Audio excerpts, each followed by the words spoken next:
ang mga resibong nakalap ngayong hapon.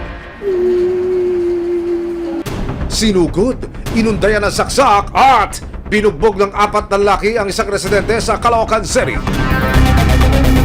Makalabas pa kaya ng buhay ang lalaking kinuyog at pinagtulungan? Mag-iina, isinumbong sa resibo ang pangmomolestya di umano ng kanilang kapitbahay. Ang mga tulong na ibinigay ng lalaki sa pamilya ng 2 menor de edad, may kalunos-lunos daw palang kapalit. Natakot po ako.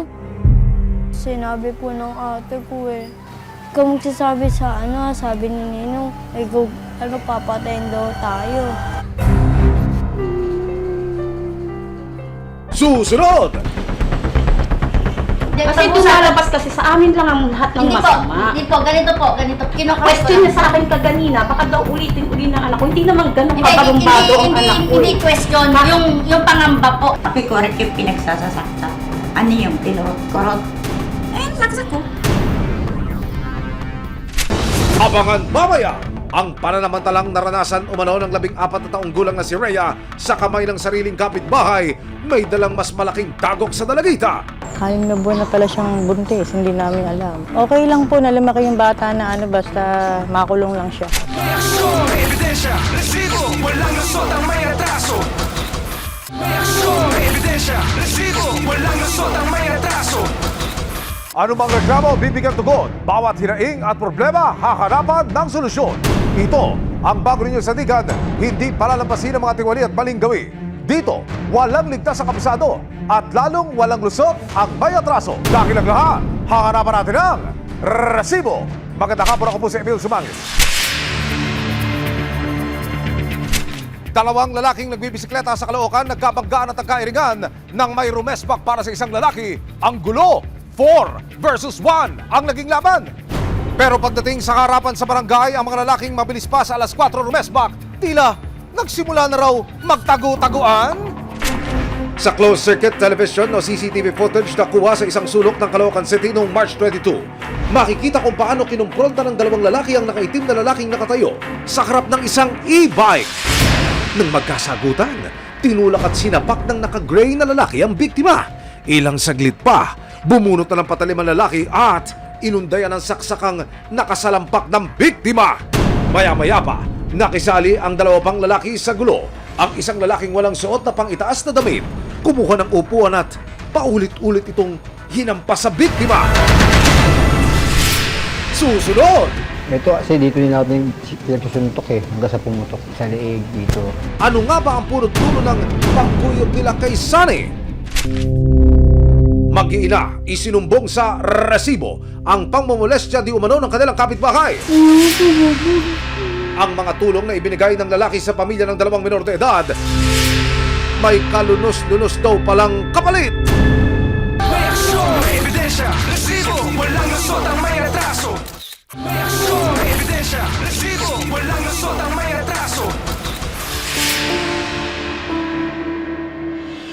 Mga kapuso, bago naganap ang paranaksak at pambubugbog sa kanto ng Rizal Avenue, nakunan muna ng CCTV ang suspect na lumabas mula doon sa aking likuran. Kasunod niya ang 3 niyang kasamang rumesbak para bugbugin at saktan ang biktima. Sa salaysay ng biktima, dito po sa iskinitang ito sila nagkabanggaan ng suspect. Sa pagkakalang hindi ito minasama ng kanyang nakabanggaan, dito po siya dumiretso sa kanto kung saan niya aabangan dapat ang kanyang ama.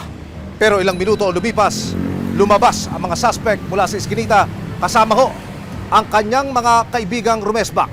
At sa paanan mismo ng CCTV na yan, makikita kung paano siya ginulpi at sinaktan sa bahaging ito ng bangketa. Ano nga ba ang punot dulo ng labis na galit ng grupo sa lalaking kanilang pinagtulungan? Ang biktimang si Sunny, mapalad na nakaiwas sa mga saksak na inuunday sa kanya, pero hanggang ngayon, masakit pa rin daw ang buo niyang katawan dahil sa mga sapak at tadyak na ibinigay sa kanya ng grupo. Nagsimula raw ang gulo nang makasalubong niya ang isang lalaki sa eskinita habang siya'y nagbibisikleta. At nagkabungguan daw sila sa makitid na daanan. Siya nakita ko na siya napapasok pa lang. Akala ko hihinto siya, kaya ginawa ko, ako na lang yung huminto, bumilid pa ako. Siya nagpipidal siya, nakasampa siya sa bike niya. Hanggang siya nagkabanggaan kami, nabunggo niya ako. Akala raw ni Sunny tapos na ang naging simpleng iringan. Sa isa pang CCTV video na nakuha ng resibo, makikita ang grupo ng mga lalaki na isa-isa nang lumalabas mula sa naturang eskinita. Akala siguro bakit hindi pa ako umuwi. Akala siguro inaantay ko siya. Hindi niya alam, may hinihintay ako doon tatay ko. Hanggang sa bumalik, yung mga kasama na. Resback na raw pala ito ng lalaking nakaalitan ni Sunny.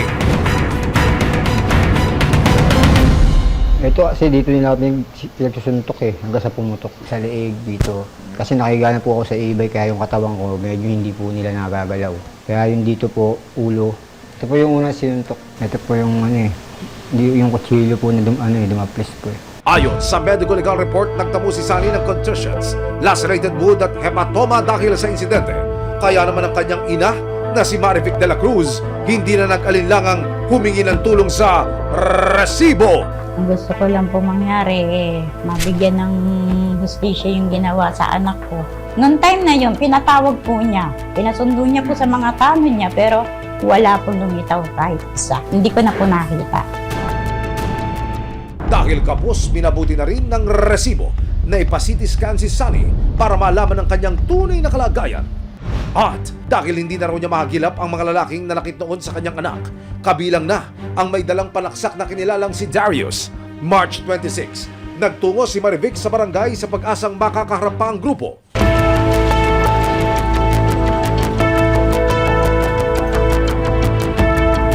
Nang marating nila ang bahay ni Darius at kanyang mga kaanak na sila pala ang Romesbach, ang ina lang ni Darius ang natunto ng grupo. Lumitaw rin ang asawa nito na nakita sa CCTV video na umaawat sa gulo. Yung nanay ni Darius, din asawa, ito po yung asawa. Nandito po sila para sa muling pagkakataon na makausap po nila si Darius po. Ako na lang din humingi ng pasensya sa inyo kasi hindi ko rin naman po alam yung pangyayari. Kaya humingi rin nga ako sa inyo, di ba? Ako, lumapit ako sa iyo sa asawa na sana pag-usapan na lang natin ng maayos. Ang laki ng perwit yung ginawa. Hindi na ako nakapasok, hindi pa rin nakapasok yung anak ko. Inanyayakan ng magulang ni Darius sa barangay para mas maayos daw na makapag-usap. Baka pwedeng sa ngayon, siguro medyo humupa na, doon na lang tayo mag-usap sa barangay. Sumunod sa harapan ng ina na nanghampas ng upuan na si Paulo. Wala rin daw ang kanyang anak at hindi nila sigurado kung kailan ito uuwi sa kanila. Gusto ko rin po kasi marinig yung ng mga tao yung side namin kasi marami rin kami na ririnig sa mga post-post nyo na puro kami ang pangat ng side. May nagbanta pa sa anak ko. Ang inaano namin, yung pangyayari na yun talagang naman wala tayong alam sa totoong nangyari eh. Kasi tumalabas kasi sa amin lang ang lahat ng masama. Hindi po, ganito. Question niya sa akin kaganina, baka daw ulitin-uli ng anak ko. Hindi naman ganun kabalumbado ang anak ko. Hindi question, yung pangamba po. Pero si Nanay Marivic, ipinakita ang hawak niyang resibo ng pananakit na dinanas ni Sunny sa kamay ni Darius at Paulo. Ayun ang anak ko, mo, pinapasok nila sa e-bike. Corner na corner, hindi nga naman makakalabas yung anak ko. Tapos sabi, pakikorek yung pinagsasasakta. Ano yung pinurot-kurot? Ayun, laksak ko. Ang ina ni Darius at Paulo tila speechless na nang maglabas na ng hinaing si Nanay Marivic. Pero maya-maya pa, humirit ang ina ni Darius ng isang pakiusap. Naintindihan ka talaga, nanay din ako. Alam ko, sa akin po mas nangyayari yung masakit talaga. Naintindihan naman po kita eh. Pero kung sakali naman kung sa amin din nangyari, tapos may ganyan nakikiusap na may mga anak. Siyempre, tao lang din tayo, lang tayo nagkakamali, di ba? Hindi naman tayo perfect na tao. Wala tayo may pagkakamali. Pero kung meron naman taong na humihingi na ng ano sa inyo, nyo na lang sila ng isang pagkakataon, pwede nyo naman siguro, pagbigyan. Tatanungin ko muna yung biktima. Ayon sa CT scan results, normal at walang dapat ikabahala si Sunny. Laging abala na po kasi, kaya mas gusto ko pong makausap na lang po yung complainant para maging maayos na lang kung ano yung magiging desisyon ng nanay ko. March 28, muling pinagharap ng barangay ang mga pamilya ng mga sangkot sa gulo. Nang magkausap, kinilala ng isa't isa ang kanilang mga pagkakamali. Kaya naman, Ako po si Darius Buena. Nangingi rin po ako ng pasensya sa nangyari ko sa Pangulo niya kay Kuya Sani. Sana mapatawad niya. Kaya gusto kong makaharap din kayo para maging maayos na lang din. Kasi lahat naman tayo bibigyan ng pagkakataon, ng isang pagkakataon para hindi na maulit. Humihingi rin ako pasensya, alam ko may pagkakamali rin ako. Pero sana maging maayos tayo. Ako po mismo pupunta po sa'yo para harap-harapang po ulit na. Siyempre, na-istorbo namin kayo. Pakita niyo po sa akin yung reseta. Bibilin ko po, tapos bibigay din po ako ng panggastos mo dahil sa nangyari po na istorbo po kayo sa anak buhay ninyo. Masaya naman po, maano sa kalooban. Susunod na pagharap namin, mas magiging maayos na naman. Maraming salamat po sa resibo. walang maitutulong ang karasan sa anumang gusot, ang anumang pikunan o hindi pagkakaunawaan. Mas mainam na idaan sa maayos na usapan sa ngalan ng pagpapanatili ng kapayapaan.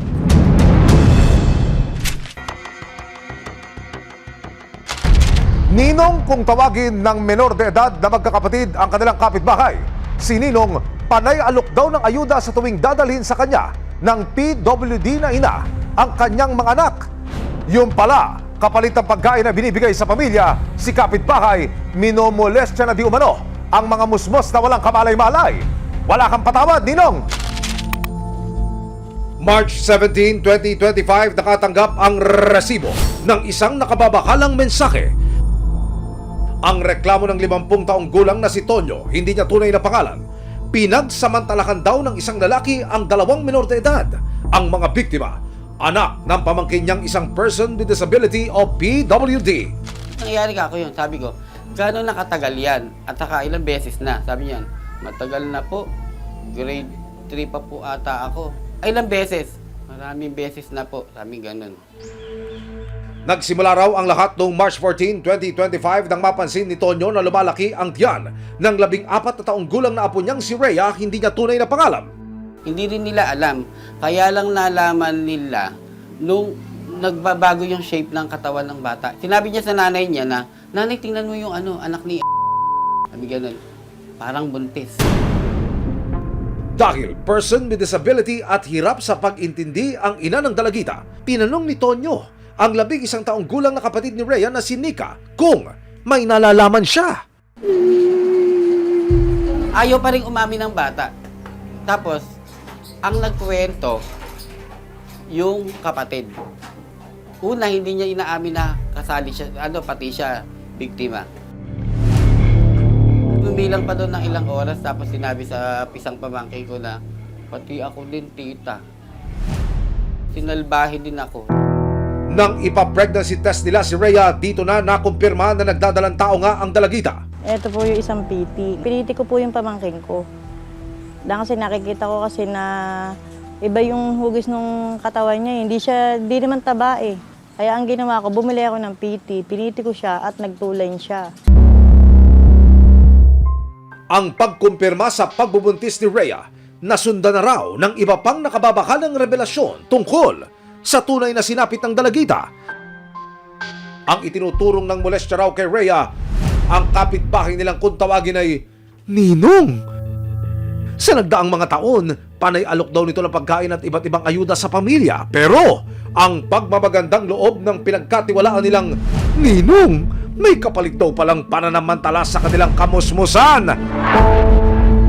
Ang salita ng pamangkin kong 11 years old, ang sabi niya, dati pa ginagawa sa kanila, noong nakaraang taon pa. Pinagbasihan ko yung ultrasound niya, tsaka noong nakaraang taon. March 19, 2025, nagtungo ang tiyaki ng mga bata na si Rona sa police station at kanilang barangay hall para magpa-blotter. Nagpunta po sila dito, tapos sinasama na po nila yung isang nangangalang na siya rin din pong gumalaw doon sa 14 years old, pinabuntes. Kinuwento po nila yung buong pangyayari kung ano po yung naganap sa kanila, simula-simula. Inilahad sa reklamo na pinagsamantalahan daw ng kapitbahay na si Jaime, sina Rhea at Nika, hindi nila mga tunay na pangalan. Napakasakit po. Dahil po sa ginawa nila sa pamangkin ko, gusto ko talaga makulong talaga siya. Gusto ko nga habang buhay siyang makulong. Hanggang saan doon na siya mamatay sa ginawa niya sa pamangkin ko. Nang kausapin ng social workers ng barangay ang magkapatid, lumalabas na bukod kay Jaime, may dalawang lalaki pa raw na nang molestya rin sa mga dalagita. Ayon po sa salaysay ng mga bata, na ginagalaw sila ng mga ito. Sa kasalukuyan ay 3 buwan buntis si... Nang mapag-alaman ng barangay ang nangyari, labi silang nabahala. Itong kaso nito is first time na pong nangyari na meron pong minor de edad na talagang minolestya ng mga mas nakatatanda sa kanila. Sa gabay ng mga kamag-anak ng dalagita at ng barangay, sinubukang ikwento ni Rhea ang naranasan niya sa mga kamay ni Jaime. Walang po mag-isabi, tawag niya ako. Pero tulog po siya. Tulog po siya. Ang kapatid ni Rhea na si Nika buong tapang na ikinwento ang kanilang kalbaryo.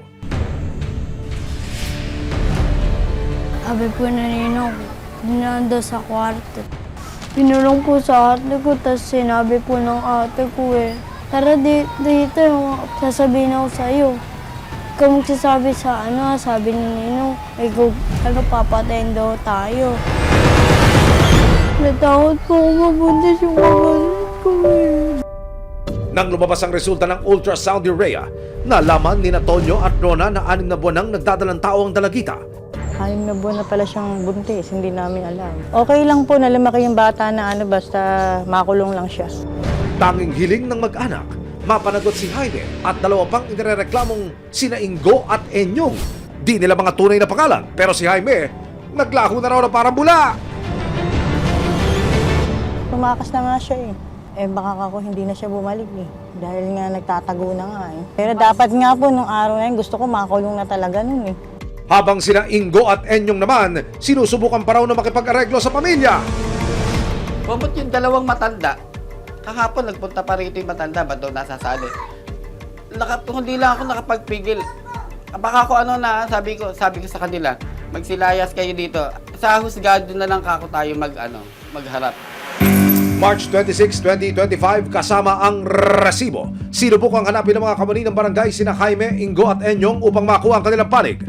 Regarding sa mga batang na-molest siya, i-assist nyo, puntahan sa bahay para magkaroon lang ng linaw yung inaakusa sa kanila.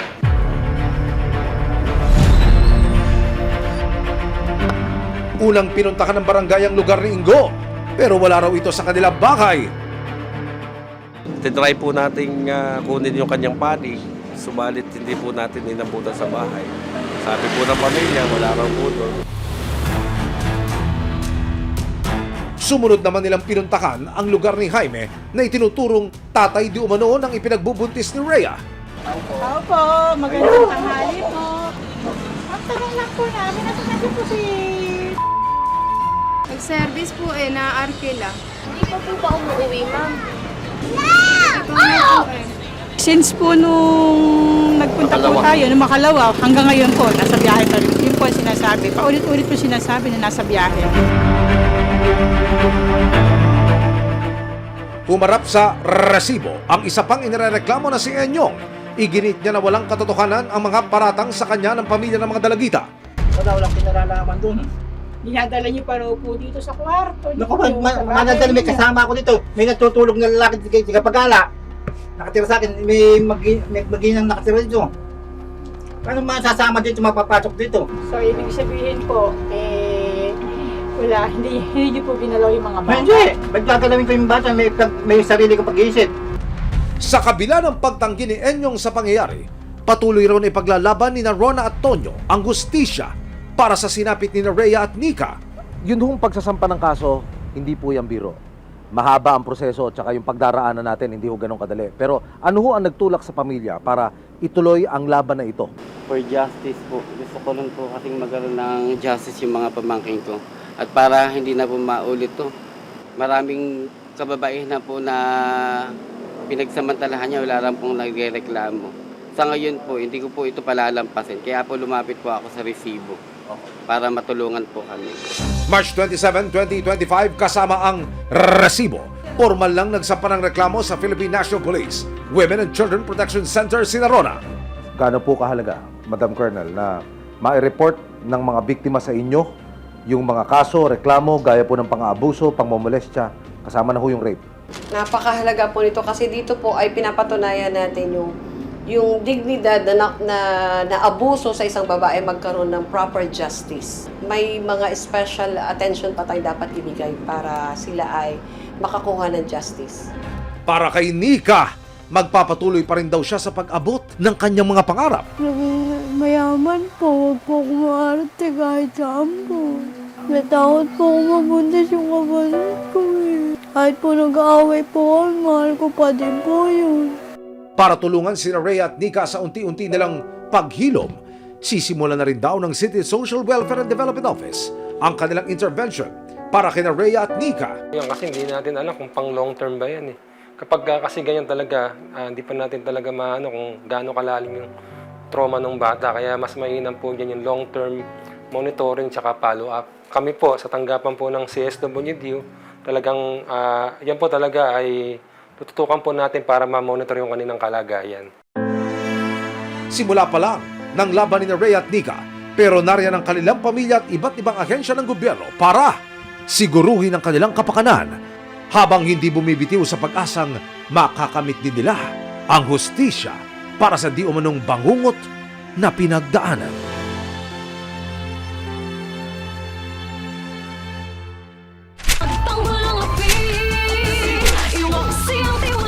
Sama-sama nating ituwid ang tiwali at baluktot. Itakwil ang maling gawi at modus na bulok. Walang ligtas sa kabusado at lalong walang lusog ang bayatraso. Dahil ang lahat, hahanapan natin ang resibo. Hanggang sa muli, ako po si Emil Suman. Ebidensya, resibo, walang lusot ang may atraso.